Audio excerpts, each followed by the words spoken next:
Hello everyone, I'm Alex. Last time we talked about the war that happened to Sodom. Abram's nephew Lot and his family were taken away, so Abram gathered an army to defeat the enemy and save Lot's family.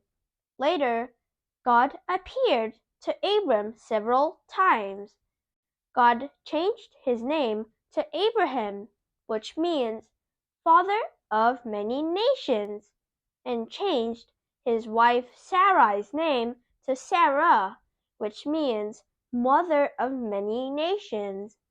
At that time, they didn't have any children yet. Later, Abraham became the ancestor of Judaism, Christianity, and Islam. Now, these three religions have a population of over 4 billion, and Abraham truly became the father of many nations. Oh my gosh, the prophecies in the Bible are so accurate and true. One day, Abraham was 99 years old when he was sitting at the entrance of his tent. He saw 3 men standing across from him. He warmly invited them to sit down and be his guests. Abraham treated them to good food like beef, milk, and bread. It was God appeared to Abraham in the form of 3 guests. Abraham was a very kind person, and by accident, he treated God. While eating and drinking, God told Abraham that Sarah would give birth to a son next year. Sarah heard this inside the tent. She laughed and thought to herself, I am so old. How can I give birth to a son? God sensed Sarah's disbelief and laughter, so he said, Why did Sarah laugh? Is anything too hard for God? When Sarah heard this, she became very afraid and denied laughing, saying, I didn't laugh. But God said, No, you did laugh. Dear friends, God is a very serious God, and what He says will surely come true. But He is also a loving God. Look, even though Sarah lied to him, God did not blame her because He knew she was just afraid.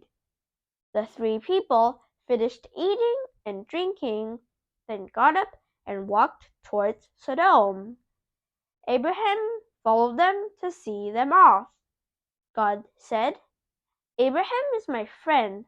How can I keep things hidden from him? So God told Abraham, Sodom and Gomorrah are very wicked. People are complaining about them. So I will go and see if they are really that evil. When Abraham heard this, he became worried because he knew that Sodom was a sinful city and God would punish it if he went there.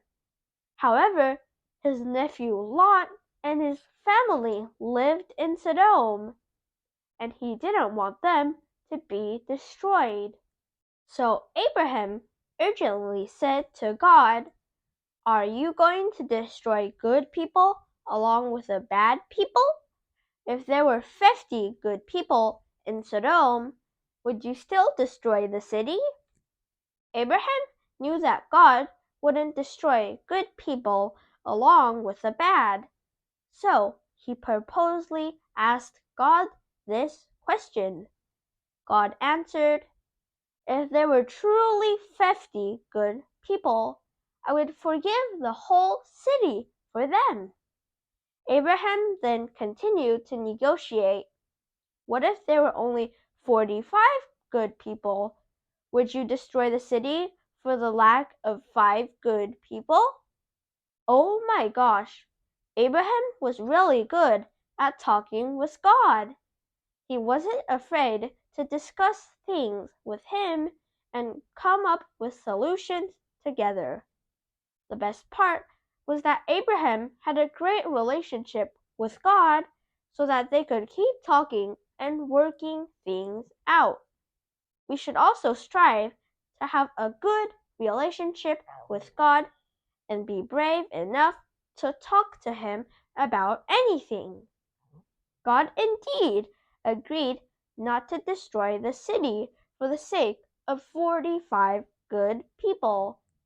Abraham kept negotiating until his final request.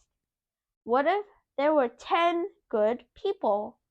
God promised Abraham that if there were 10 good people, he wouldn't destroy the city. God is truly merciful, and Abraham knew that there is no way to stop God's judgment of Sodom. So, what happened to Sodom next? Please watch my next video. I'm Alex, and I use my drawings to tell interesting Bible stories. If you like my videos, please like, share, and subscribe. Thank you.